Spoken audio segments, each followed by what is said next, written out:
If you ever want to call someone, hoping they won't really answer, try Super Bowl night. Over 100 million people are enjoying America's favorite sports finals, which is the most watched television program of the year. American football is called this way, although you play it with your hands because it developed from two sports, rugby and soccer, known as football in Europe. Also, before some major changes in the rules, they both used hands and feet to play. The 1958 NFL Championship game was the first, and so far the only, NFL title game to ever end in overtime. That night, the Baltimore Colts were playing against the New York Giants. The stadium was full with 68,000 fans, and hundreds of thousands were watching it on NBC. At some point, the crowd got so wild that the NBC cable responsible for the broadcast somehow got disconnected. The game was about to be over at any moment, so they had to do something immediately. Earlier that year, the New York Times asked the producer if they had any plan B for such a scenario. He laughingly answered they'd probably have to send someone onto the field to delay the game. And that's exactly what they did. They sent their business manager to run up and down the field after the timeout. Officers were chasing him for a while, and everyone thought that was just a rowdy fan. That's how NBC saved the broadcast, missing only the first play out of the timeout.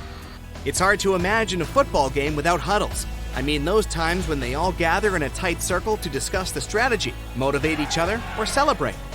But those huddles only became a thing in the 1890s thanks to Paul Hubbard, a hearing-impaired quarterback for Gallaudet. He didn't want the other teams to read his hand signals, so he gathered his teammates in a tight circle to protect their secrets. The 1982 Stanford Cardinal and California Golden Bears went down in history because of the play that unfolded in the final seconds. Stanford had a 20-19 lead, and there were just 4 seconds left. You'd think that's nothing, but the time was enough for Golden Bears to turn the tables. They did 5 backyard passes, and bam! Final touchdown! They won 25-20.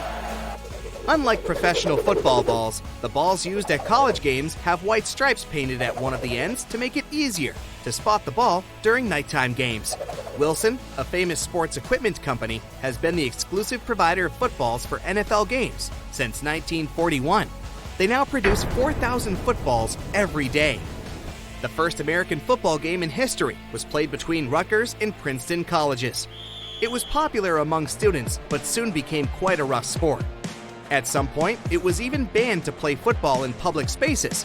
Walter Camp, a famous rugby player, became Yale's football team captain and saved the day. He changed the rules of the game and made it a lot as we know it today. The 20-yard line to the end zone is known as the red zone. Red was chosen for the name, as it's a warning color for the defense. Once the offense reaches this zone, they are in the best scoring position. Gridiron football is another name for the game. No fun stories here. The only reason is that the playing field does look like a gridiron used in cooking. It seems almost impossible that brothers would be coaching NFL teams that play at the Super Bowl, but it happened in 2013. Jim Harbaugh and John Harbaugh coached the San Francisco 49ers and Baltimore Ravens and stood against each other at the big game. Their parents were watching in the Superdome. John, the elder brother, won. They briefly exchanged congratulations after the game, but didn't speak for weeks after it. Both admitted that the game was emotionally super hard for them. There used to be the National Football League and the American Football League, each with its own champion, until they merged in 1970. They had to decide about the new structure and couldn't come to an agreement. And guess how they finally solved it?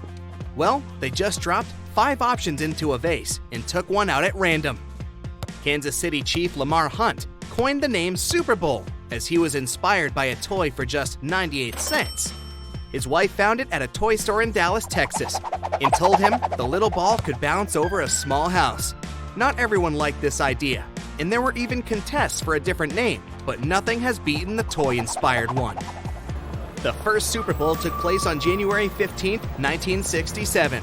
The tickets were just $12 compared to the $100,000 that you'd have to pay for the VIP suite today. Yet, there were still many empty seats at Los Angeles Memorial Coliseum, where it took place. They chose the location only 6 weeks before kickoff. Now it's known 3 years before the actual game. Ever since the 5th Super Bowl, they have used Roman numbers for identifying the games.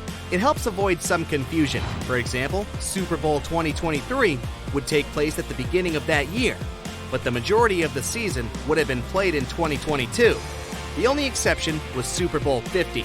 The NFL believed naming it Super Bowl L might have lowered ticket sales. The NFL never pays any of those superstar singers that perform at halftime shows.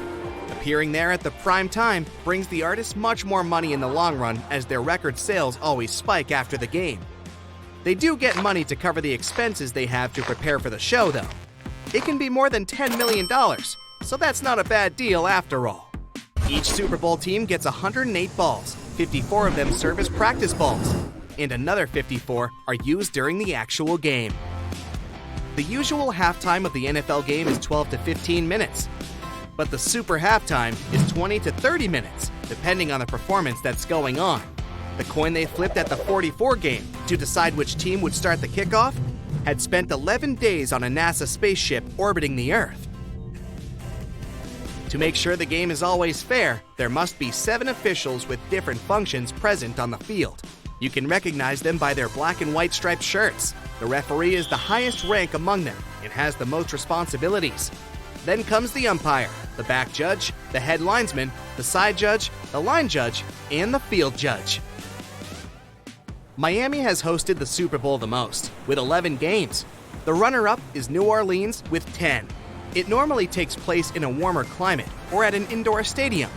The only exception was the game that took place at Tulane Stadium in New Orleans, when the temperature at game time was 39 degrees Fahrenheit. The Arizona Cardinals are older than the state they represent. The team was founded in 1898, and Arizona officially became a state only 14 years later. The team also had the longest period in NFL history when they didn't win a single game postseason. 51 years. NFL gives the winning team members the Super Bowl rings. Those never repeat each other, as the winners choose how to customize it to make it special. Designing them takes up to 4 months. The ring will normally have the team name and logo, the world champion's title, and the Super Bowl logo and number. The team can award the rings to whomever they decide, not just players, but coaches, trainers, executives, personnel, general staff, and also former players and coaches. That's why the total price of the set is around $5 million. The Green Bay Packers Super Bowl 45 ring had over 100 diamonds, 13 of them representing every title the team has won since 1929. That's it for today. So hey, if you pacified your curiosity, then give the video a like and share it with your friends. Or if you want more, just click on these videos and stay on the bright side.